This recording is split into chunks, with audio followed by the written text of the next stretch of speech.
오늘 2차 전도에 이제 귀환하는 기간인데요. 제가 지도를 하나 그려보고 우리 함께 은혜를 받도록 하겠습니다. 찬송가 183장 함께 찬송 드리겠습니다.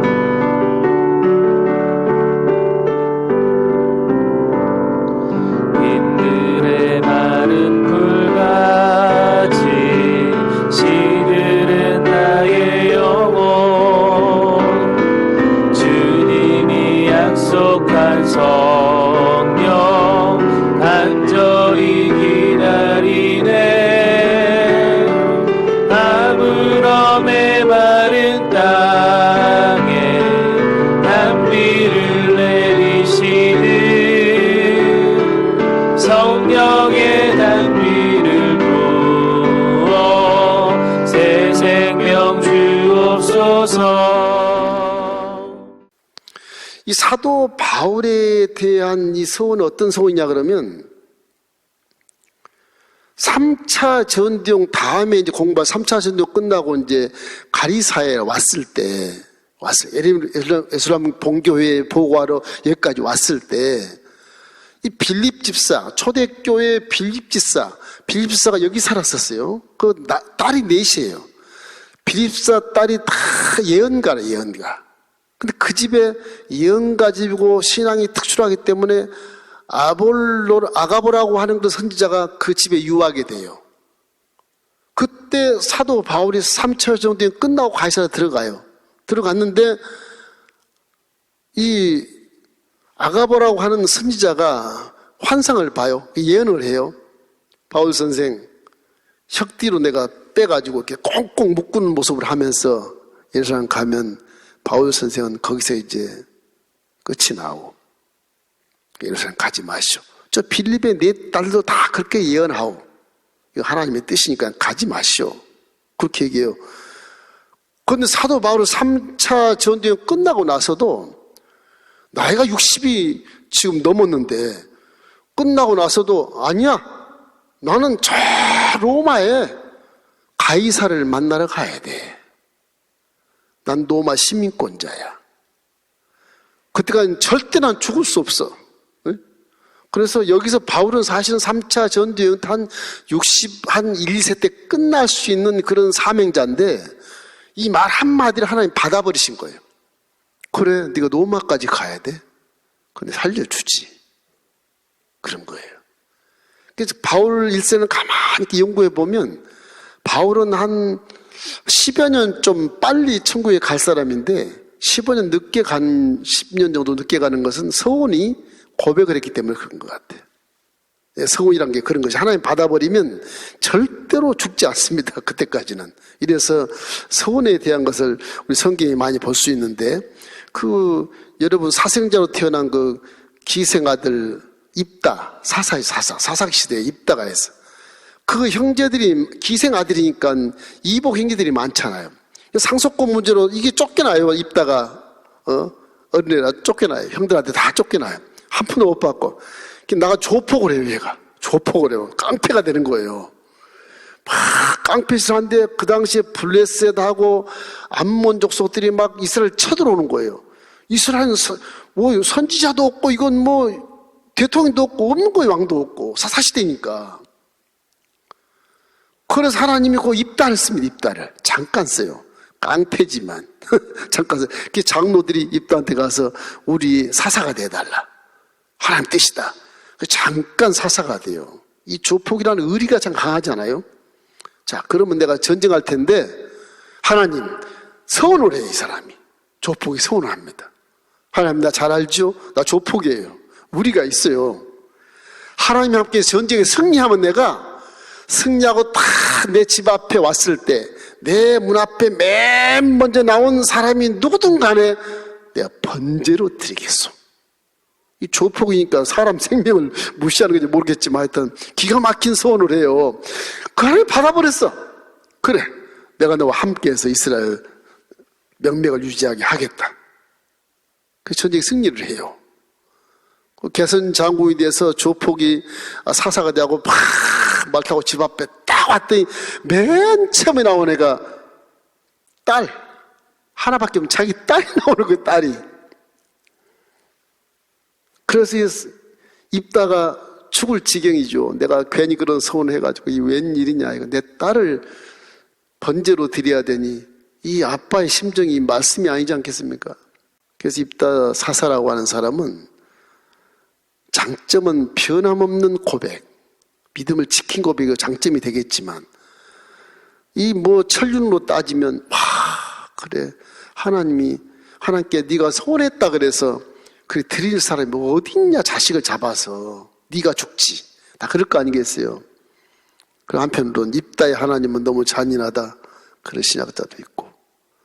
그래서 이 서원이라는 걸 설명할 때 하나님 딱 받아버리면 하나님은 어떤 하나님이에요?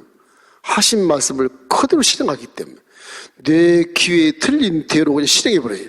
하나님은 안 받으면 괜찮겠는데 받아버렸거든요. 그래서 하나님이 함께 하신 거거든. 그래서 서원이라는 것이 영어로도 이상한 단어가 있어.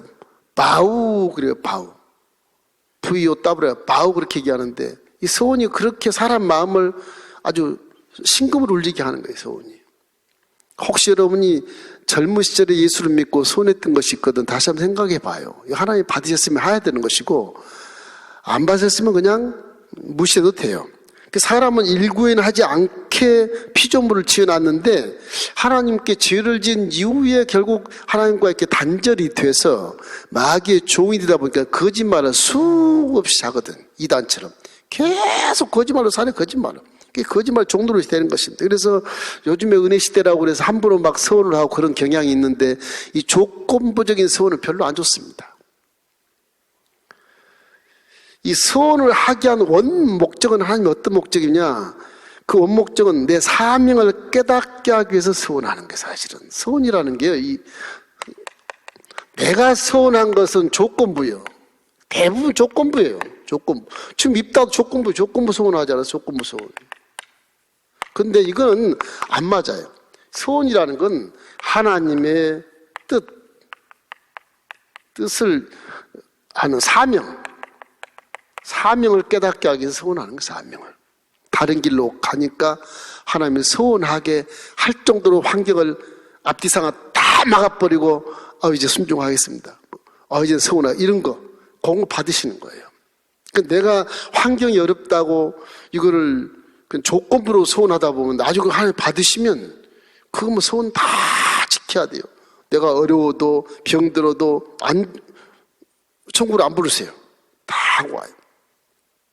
그래서 조건부적인 서원은 변하기 쉽고 내가 스스로 파괴하기 쉽기 때문에 그것이 왜 그러냐? 죄가 되는 것이거든. 이 조건부는 죄가 되는 거예요. 이게 죄. 결국 죄로 종결이 돼요. 그렇기 때문에 이건 안 된다 이런 거예요. 서원할 때.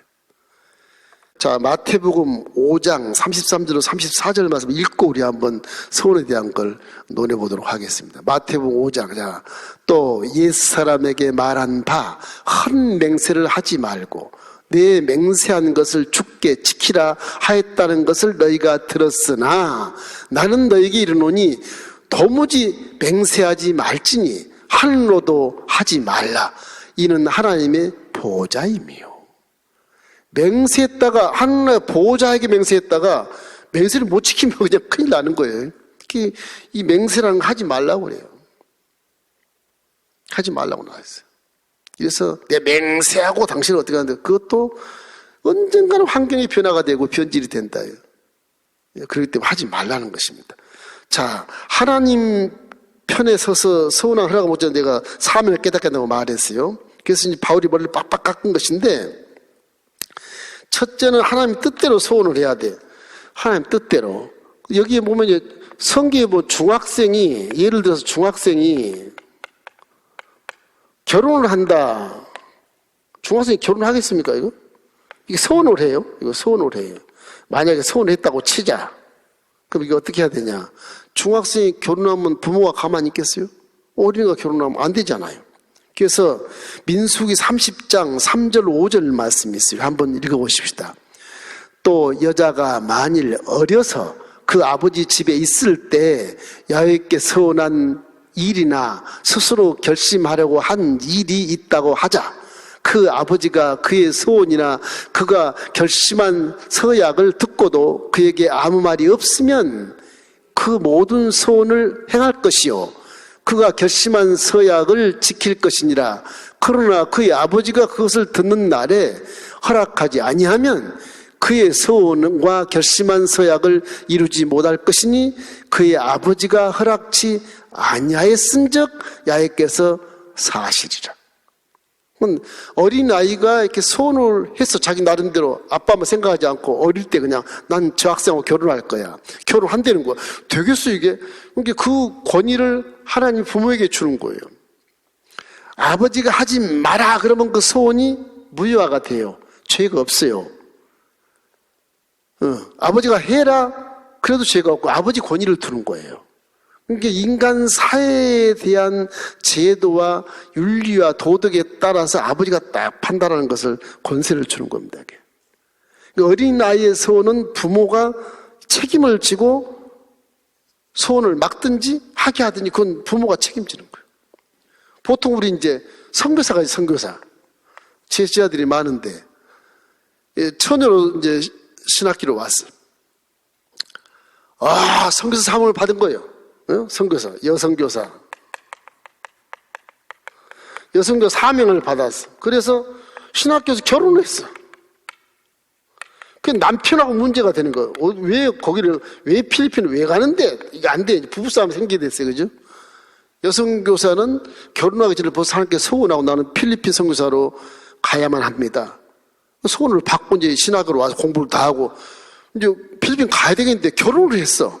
남편이 no 그러는 거예요. 어떻게 해야 될 것이냐 이런 것도 나와요.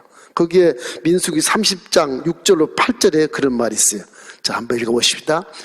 또 혹시 남편을 맞을 때 서원이나 결심한 서약을 경솔하게 그의 입술로 말하였으면 그의 남편이 그것을 듣고 그 듣는 날에 그에게 아무 말이 없으면 그 소원을 행할 것이요 그가 결심한 서약을 지킬 것이니라. 그러나 그의 남편이 그것을 듣는 날에 허락하지 아니하면 그 소원과 결심하려고 경솔하게 입술로 말한 사역은 무효가 될 것이니 야훼께서 그 여자를 사시리라. 그러니까 제자가 전 상담을 많이 했었어요. 목사님, 나는 소원했는데 필리핀 가면 이 죄잖아요. 어떻게 해야 돼요? 그래도 이게 해답이 되는 거예요. 남편과 상의를 해라. 합하면 갈 것이고 남편이 no 그러면 가지 마라. 그래도 네 소원은 하나님이 죄로 묻지 않는다.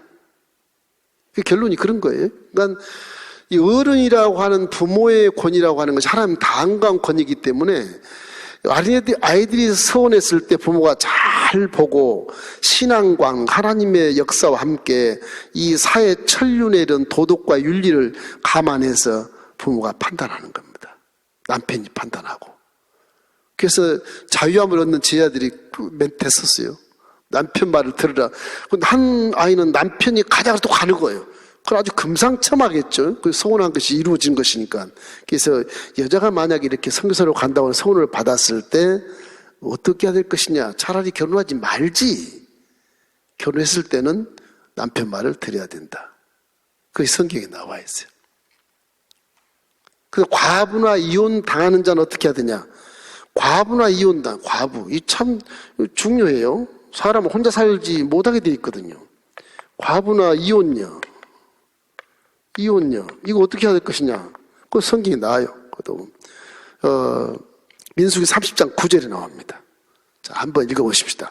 과부나 이혼 당한 여자의 소원이나 그가 결심한 모든 서약은 지킬 것이니라. 한 줄이 딱 나와 이거는. 과부가 돼서 서약하는 것, 이혼녀가 돼서 혼자 서약하는 것은 지켜야 된다 이렇게 나와요. 거기는 남편이나 아버지가 상관없어요. 혼자 자기의 소원대로 하는 거예요. 사도 바울도 혼자예요. 혼자. 서운한 걸 다 생각하는 거예요. 머리를 빡빡 깎아요. 그 머리 빡빡 깎는다는 것은 굉장한 그런 결심이거든요. 이게요. 이제까지 1차, 2차 전도를 여기까지 고린도까지 왔는데 이게 이 아덴에서 한 번 충격을 받은 거예요. 사상에 대한 충격. 고린도에서 우상에 대한 충격. 지난 시간에 얘기했던 고린도 막 위에 여사제 1000명 이쁜 여자들이 사제가 돼가지고 산골 570m 위에 올라서 그 산이요. 고린도 그 항구 앞에 있는 그 산이요. 570m 위에 있는 그 산이 여사제들이 제사 드리는 그 건물이 얼마나 크냐 그러면요. 2km입니다. 2km, 지난 시간에 그림 그려줬죠. 꼭대기 2km. 거기에 여사들이 1000명이 사는 거예요. 1000명이. 저 미쁘고 늘씬한 여자들만. 그래서 낮에 제사를 드리고, 그러고 밤에 내려와서 음행을 하고, 창기가 되고, 돌을 보고 다시 올라가는 거예요. 우상점을 팔아 제끼고 다시 올라가고. 고린도 교회 시내가 이 산 위에 있는 저 신전 때문에 아주 망조가 되는 거예요, 고린도가. 그래서 사도 바울이 고린도의 이런 어떤 목회에 대한 경각심, 중요성, 이런 것들을 굉장히 감안하고 1년 6개월을 거기 앉아가지고서 목회를 한 거예요. 우상 섬기지 마라. 재물 먹은 거 먹어도 괜찮아. 근데 믿음이 없으면 먹지 마라. 그런 것들 다 설명하거든요. 우상을 버리라고 하는 그런 내용들이 엄청 많아요, 고린도에. 그래서 이 사람들이 우상을 섬기면서 쾌락을 즐기다 보니까 바울은 너무 세. 그러니까 게바 쪽이 될 거야. 게바도 너무 세. 아볼로가 좀 부드럽지 않아? 아볼로 쪽이 될 거야. 그리고 이제 타협하기 위해서 교리는 똑같은데 이게 목회 영성에 따라 좀 다르지 않습니까? 셋도 아니면 그리스도교를 믿자. 자기들끼리 모여서 그리스도교를 만들어. 그래서 타협해서 사는 거예요. 고린도교회가 그래서 논하지는 겁니다. 바울이 난리를 치는데 그래도 고린도교회가 나중에는 참 훌륭한 교회가 돼서 다행이지만 지금 가본 그런 흔적들이 다 남아있거든요. 그래서 과부나 이혼당자가 엄청 많은 겁니다. 부부 사이에 서운한 아내, 부부 사이에 아내가 서운했어. 그것도 남편이 결정한 거예요. 그러니까 어떤 하나님께서는 이렇게 시의 번성에 쭉 따라가는 그런 숫꽃의 번성, 거기에 이제 권위를 줘요. 그래서 부부 사이에 아내가 서운을 했으면 남편이 인정해야 그 서운이 가능한 거예요. 한나가 사무엘을 주시면 내가 아버지께 헌신하겠습니다. 그런 서운을 했잖아요. 남편이 허락했다고 나와요, 성경에. 그래, 한나의 슬픔을 내가 아니. 내가 허락한다. 그래서 한나가 그 서운을 하고 아들을 주도록 허락한 거예요. 남편이. 그 성경에 그대로 나와 있는 것입니다.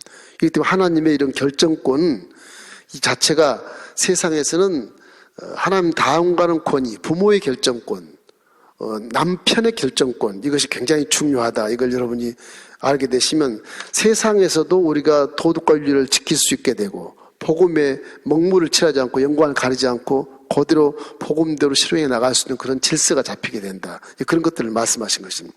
이 질서에 대한 문제인 것입니다. 그래서 기쁘게 합의하여 이렇게 서운하는 것을 말한 것입니다. 자, 서운한 말은 책임을 져야 돼.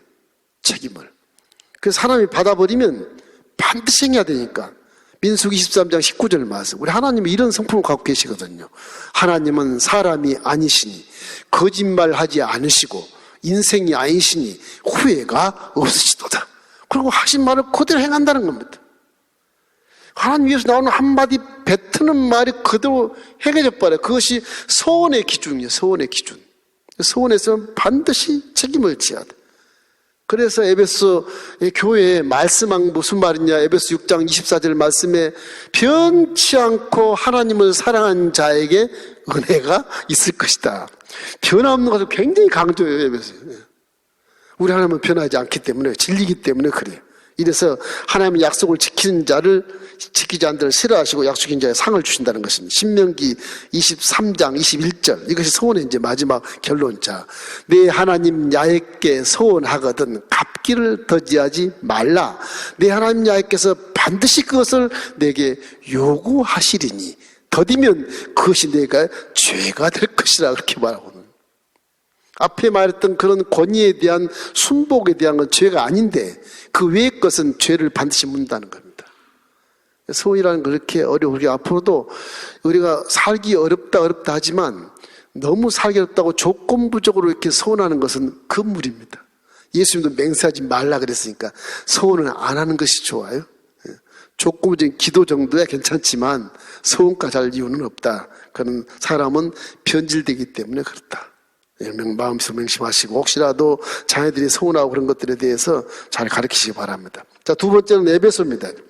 에베소의 지금의 상태에서는 제가 2차 대회 때 별 할 말이 없어요. 잠깐 들려서 회당에서 강론하고 가신 거거든요. 그냥. 에베소가 너무 중요하기 때문에 오늘 서론에 대한 부분을 좀 하고 3차 전도여행 때 이제 실제 있는 그런 걸 좀 말씀을 드리고 싶어요. 이 에베소라고 하는 것은요, 이게 헬라 제국이었잖아요. 지금 로마 제국이지만 헬라 제국도 이만한 컸거든요. 컸어요. 헬라 제국이 전부 이렇게 명칭도 다 바꾼 거예요. 이게 수리야, 마가야, 아시아 이렇게 다 바꾼 거예요. 이게. 에베소가 이 지역이 이 그리스 헬라가 다 점령해가지고 여기에 이 아데미 신전도 여기다 세운 거예요. 이 아테네 있는 신전 여기다 세운 거예요.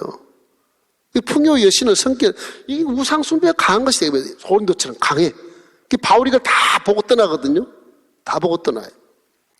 가보면 여기 이제 에베소의 그 아데미 신을 숨기는데 여기는 아테네와 좀 달리 가정에다가 이렇게 조그만 신을 만들어서 이렇게 놓아요. 수호신으로. 은장색, 그게 이제 성인의 은장색이 아데미 신을 다 이렇게 대리석으로 딱 만드는 것들 비싸. 은으로 만든 거 더 비싸요. 그러니까 은으로 만든 것 하얀 대리석으로 이렇게 조각해 놓은 거 이런 걸 집에 딱 놔요. 일본 사람들처럼. 그러고 사는 거예요.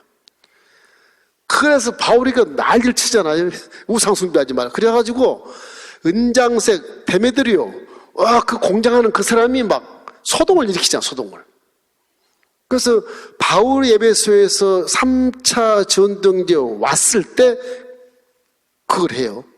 왔을 때 지금은 이제 안 하지만 3차 4년 후쯤 한 1년 한 6개월 후쯤 와서 이렇게 3차 전도여행 때 이제 그 얘기를 해.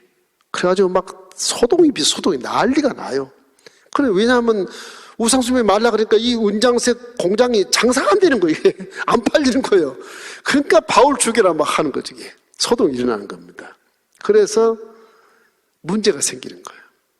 이런 일이 있고 3차전 왔을 때 이제 일어난 것은 참 중요한 것인데 이런 에베소의 그런 대부흥 역사가 나타나게 됩니다. 이게 사도행전 19장 1절로 7절인데 우리 한번 읽어봤으면 좋겠네요.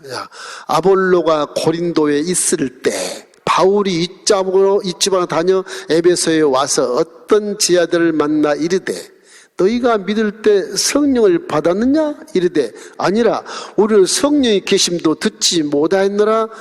바울이 이르되 그러면 너희가 무슨 세례를 받았느냐? 대답하되 요한의 세례니라. 바울이 이르되 요한이 회개의 세례를 베풀며 백성에게 말하되 내 뒤에 오시는 이를 믿으라 하였으니 이는 곧 예수라 하거늘 그들이 듣고 주 예수의 이름으로 세례를 받으니 바울이 그들에게 안수하며 성령이 그들에게서 임하심으로 방언도 하고 예언도 하니 모두 12사람쯤 되니라. 그렇게 나와 있거든요. 이 앞당겨서 제가 설명드리고 싶은 것은 우리 오순절 교리에 대해서 중요하기 때문에 설명을 먼저 드리고 3차 등은 다른 걸 내가 설명을 드릴게요.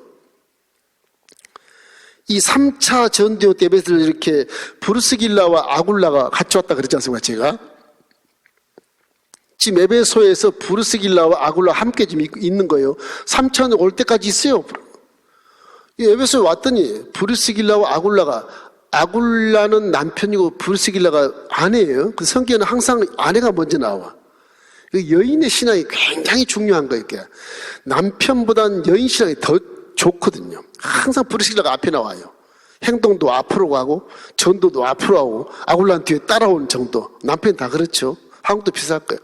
브루스길라 아굴라 부부가 에베소에 있는데 바울이 3차 2차 가고 3차 올 때까지 그 안에 무슨 일이 일어났냐 그러면 알렉산드리아에서 아볼로라고 하는 그런 박사가 하나 이렇게 배를 타고 왔어요. 이 아볼로라고 하는 사람은 선지자도 아니고 박사인데 아굴라와 브리스라가 보니까 아볼로를 만났는데 하나님 믿긴 믿는데 예수를 안 믿는 거예요. 예수를 안 믿는 거예요. 무슨 일이냐 간증을 해보니까 난 세례 요한밖에 모른다. 그 세례 요한까지밖에 모르는 거예요. 예수가 누군지 모르는 거예요. 신기하게 그 박사라고 하는 아주 지위도 높고 인기 고매한 그런 학문적인 사람이 브루스길라 아굴라의 평신도자예요. 평신도 교사 같은 사람인데 바울에게 배운 그 복음을 그대로 전하며 이 박사가 믿는 거예요. 그걸요. 그래? 세례 요한 이후에 예수란 사람이 있단 말이냐? 그 예수가 우리 모든 죄를 짊어지고 십자가를 죽으시고 부활해서 지금 하늘 보좌 우편에 앉아 계신다.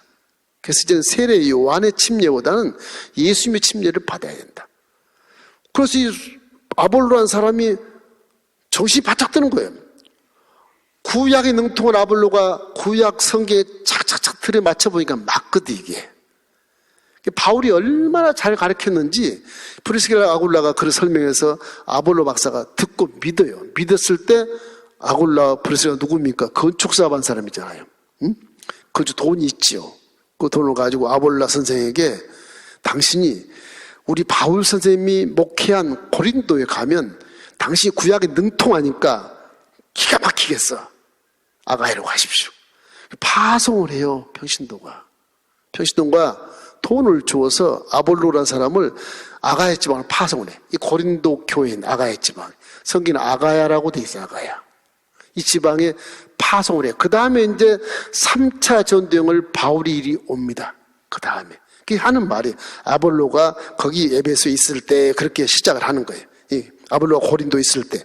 아볼로는 이미 고린도에 있고 자기는 에베소에 3차 전도행 온 거죠. 그렇게 된 겁니다. 자, 근데 여기에서 그 중요한 게 아니고 너희가 믿을 때 성령을 받았느냐 이게 중요한 거예요. 그래서 보통 이제 우리 개신교 프로테스탄트라고 그러는데 이 개신교에서는 중생이 뭐예요? 거듭남이죠. 중생이란 말이 불교 용어인데 거듭남과 성령 충만을 같이 봐요. 같이. 보통 예수를 하나님의 아들이라 시인하면 내가 구원을 받고 성령이 내게 임했으니까 예수 믿고 거듭났으면 성령도 와 있어. 맞는 말이 100% 맞는 거예요. 와 있어요. 그렇게 믿어요. 그럼 예수를 믿으면 성령 이미 와 있으니까 성령 충만을 그냥 하면 돼. 기도해서. 그렇게 가르쳐요. 이제 타 교단에서. 그건 이단이 아닙니다. 성경이 그대로 맞으니까. 요한일서 4장 15절 말씀에 누구든지 예수를 하나님의 아들로 시인하면 하나님이 그 안에 거하시고 그도 하나님 안에 거하느니라. 그것도 고린도전서 3장 16절은 너희가 하나님의 성전인 것과 하나님의 성령이 너희 안에 계신 것을 알지 못하느냐 그렇게 막 야단친 바울의 모습을 보면 이 맞는 거거든 이게. 성령과 중생 충만 똑같아 이게. 이미 성령이 와 계시니까. 그런데 실천 신학적인 측면에서 이제 우리 오순절의 교단은 이렇게 얘기합니다. 중생과 성령 충만은 다르다 그렇게 나와요. 다르다 그러면 이상하죠. 단계가 다르다 그래. 단계가 있다 그래. 단계가 있다 그래요. 성령 예수를 내 구주로 시인하면 성령이 이미 와 계신 것이 거듭남이고 중생인데 성령 충만은 다르단 말이 여기에서 나온 겁니다. 에베소 부흥성에서. 에베소에서. 벌써 1년 6개월 전에 바울이 회당에서 강론하고 믿는 지하들이 많이 있었어요. 근데 그 1년 6개월 뒤에 와보니까 너희가 믿을 때 성령을 받았냐고 모르는데 그러고 있는 거예요. 이미 예수를 믿는데 모르는데요. 그래서 예배를 드려. 부흥회를 해. 막 부흥회를 하고 바울이 안수함에 방언도 받고 그렇게 해서 12명이나 성령 충만한 자가 되었다. 그래서 이걸 가지고 근거를 가지고 오순절에서는 중생만 해서는 안 된다. 성령이 충만해야 되는 것이지. 그래서 단계를 만들어. 중생의 단계, 성령 충만의 단계, 재충만의 단계 이렇게 만들어요. 순복음과 똑같아요. 순복음 교회, 오순절 교회니까. 그래서 이 에베소 부흥성회를 근거로 해서 결국에는 너희가 성령을 받았으나 충만해라. 그래서 이 성령이 충만한 가운데 에베소 교회가 논쟁이 사라지고 장로들이 그렇게 하나가 돼가지고 교회가 잘 되는 거예요. 나중에요. 바울이 3차 전도 하고 나서 이 마게도니아 쭉 돌고 다시 돌아서 이렇게 와요. 에베소에 왔을 때 이제 우월절에 대해서 급해서 이게 가야 될 사람 빨리 가야 되네. 못 들려 에베소에. 그 밀레도라는 곳에 와요. 밀레도가 바로 여기서 밑에 이렇게 한 군데 여기도 밀레도인데 밀레도에 와서 고베 설교를 합니다. 에베소 못 들어가고 고베 설교할 때 설교하면서 기도하면서 장로들하고 다 입 맞추고 끌어안고 그 모습이 얼마나 좋은지 몰라. 교회가 다 그래야 돼. 장로님들과 목사가 함께 이렇게 하나가 되고 하나가 되니까 에베소교회가 엄청 나중에 에베소교회가 제일 최고가 되잖아요. 빌립보 교회보다 데살로니가 교회보다 고린도 교회가 더 최고가 돼요. 에베소 교회가. 그래서 디모데가 그 목회를 초대 감독을 하고요. 나중에 사도 요한도 거기 있었고 어머님 예수의 어머니 마리아도 거기서 예생을 보냈고 여러 가지 교부들이 많이 나오지만 그래서 터키의 이 서부 지역이 7교회가 다 여기 있습니다. 7교회가 결국은 이 에베소 교회를 통해서 라오디게아 교회, 골로새 교회, 히에라폴리스 그런 교회가 지금 가면 멋있는 그런 음악당 같이 만들어 놓은 그런 교회가 있는데 야 대단해요. 그러니까 에베소 교회 때문에 전도된 교회가 7개 교회 이상 전도되어 있다. 그 오네시모 빌레몬의 종 오네시모도 에베소 교회에서 목회한 적이 있다고 그렇게 얘기하더라고요.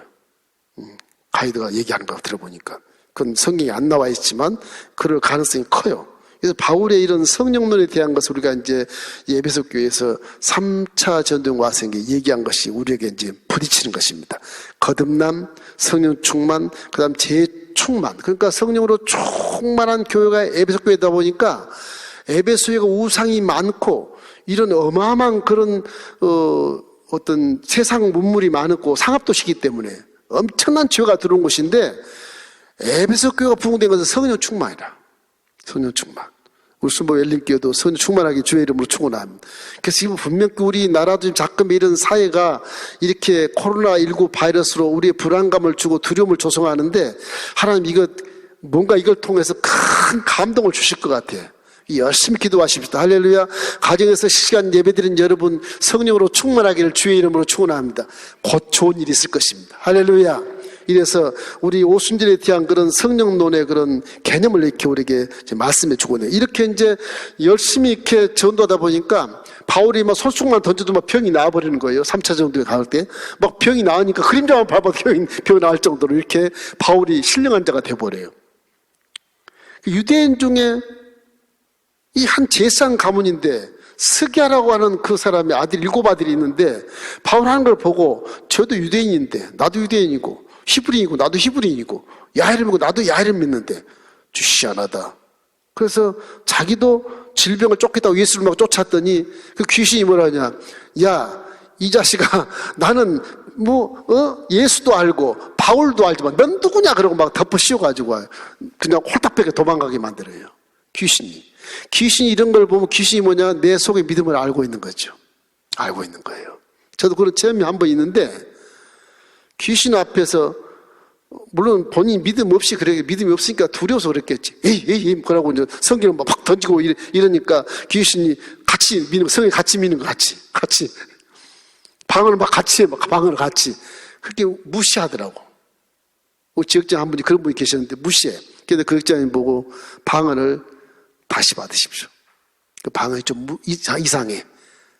음흉스럽고 좀 뭐라 그럴까 좀 으시시하고 그래. 방언이 뱀기 가는 소리식으로 방언을 해.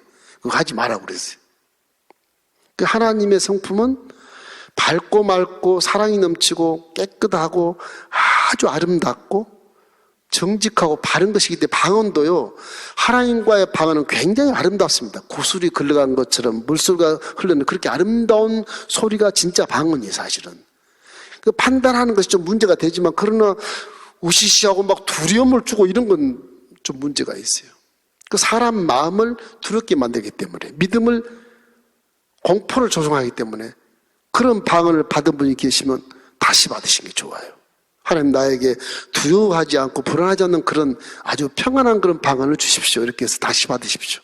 혹 그것이 마귀가 역사한지도 모르기 때문에 그래요. 이 3차 전도의 이 스기야의 아들들이 나가는 걸 보면 아주 웃긴다고요. 그 사도행전 19장 14절 16절에 있어요. 우리 한번 읽어볼까요? 유대의 한 제사장 스가의 7 아들도 이 일을 행하더니 악기가 대답하여 이르되 내가 예수도 알고 바울도 알거니와 너희는 누구냐 하며 악기 들린 사람이 그들에게 뛰어올라 눌러 이기니 그들이 상하여 벗은 몸으로 그 집에서 도망가는지라. 벗은 몸으로 도망가서 얼마나 창피스러워요 저게요. 그 흉내를 내다가 성령 충만하지 않는 자가 흉내를 내다가 유대인의 제사장 가문이면 예수 안 믿는 거예요. 안 믿는 거예요 아직은. 예수 안 믿어요. 그 사람이 감히 예수 이름으로 쫓으려고 하면 되겠습니까? 전혀 아예 그거는 이단이거든요. 이단. 이 하나님의 인격적인 그런 성령에 우리가 온전히 지배를 당하면 방언도 아주 아름답고 듣기 좋은 방언이 나올 수 있어요. 할렐루야. 그래서 이제 마지막으로 교회를 세워요. 얘기했던 것처럼 3년 동안 쉬지 않고 3차 전도회 때 두란노 소원에서 2년 동안 강론하고 이 라오디게아의 교회를 개척할 때 전부 이게 3년이 걸려요. 3년. 그래서 3년 동안 사도행전 20장 31절에 이제 밀레도에서 고백을 할 때 그 말이 나와요.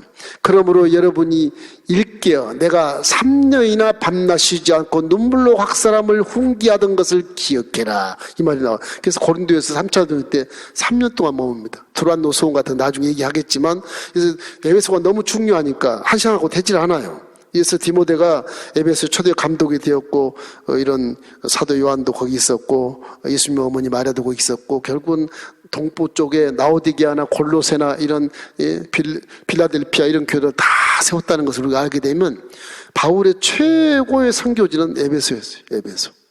그걸 여러분이 기억하시고 바울을 본받기를 주의 이름으로 축원합니다. 마지막 에베소의 신앙 노선 이거 중요합니다. 잠깐만 하겠습니다. 신앙 노선. 선교사는 이 본교회 신앙 노선에 따라야 돼요. 따라요. 어디서 설교를 하든 뭐 하든 항상 예루살렘의 예수 그리스도의 신앙 노선을 그대로 따라서 전도를 해야 돼요. 만약에 다른 말을 하면 다른 복음을 전하면 문제가 돼요. 여기하고 본교와 상관이 없는 거예요. 선교사 사명을 받자 이 말을 꼭 기억해야 돼. 올바른 선교, 파송한 본부 교회 신앙성을 반드시 따라야 된다. 이 당시는 본부에서 뭐 지원한 것도 없었어요. 지원한 게 없었어요.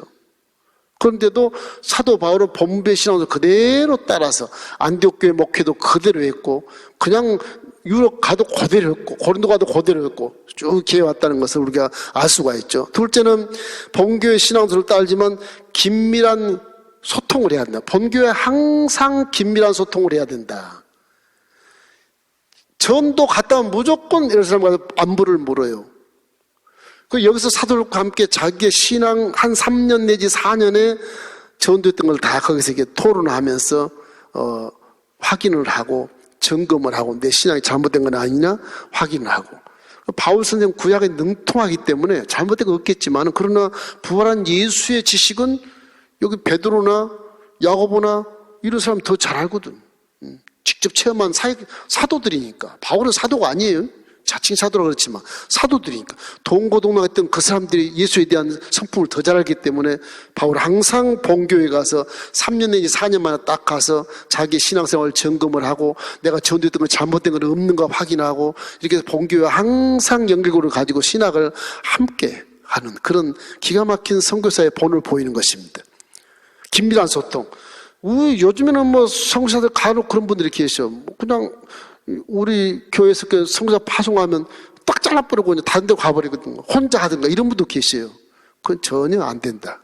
전혀 안 돼. 그거는 하나님 기뻐하지 않는다. 이런 걸 생각할 수가 있어요. 그다음 선교지 개척교회에서 예루살렘 교회를 구제를 했다. 감히 이렇게 할 수 있을까? 본교회를 구제를 했다.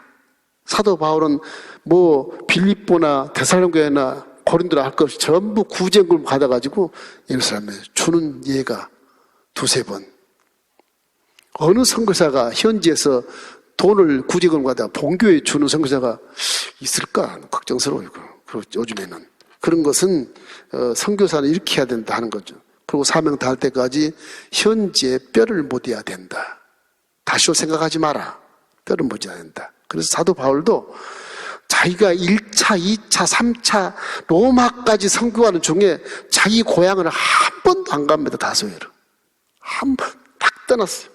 자기는 선교사니까 여기를 안 가요. 자기 고향을 안 가요. 안 가고 여기서 오스티아문 밖에서 처형당해요. 목 탁 잘라서 처형당. 여기 부모한테 한 번도 안 가요. 불효자식 같죠? 하나님은 사도 바울을 이렇게 기가하게 쓰시고 우리에게 2000년 후에도 이런 기가 막힌 교훈을 우리에게 남겨주신 것입니다. 여러분, 무엇이 먼저일까? 그 생각하셔야 돼. 사도 바울처럼 너희는 먼저 그의 나라와 의를 구해라. 그러면 이 모든 것을 내게 더하시리라. 우리도 이제 세상 여행 다 끝나고 나면 사도 바울처럼 어떤 형태로든 부름에 의지해서 순종해서 올라갈 수밖에 없습니다. 안 올라가고 싶어도 올라갈 수밖에 없어요. 하나님이 부르시면 옷은 싹 벗겨져 버려요. 육신이 싹 벗겨져 버리고 눈 뜨고 나면 천국 따고 와 있어. 그때를 위해서 지금의 신앙을 잘 지키시고 우리는 선교사가 아니지만 선교사를 돕고 선교사가 아니지만 믿음을 잘 지키고 세상년 동안 우리 세상의 빛이 돼서 아버지를 만나는 거나 상급받는 그런 효녀, 효자가 되기를 주의 이름으로 축원합니다.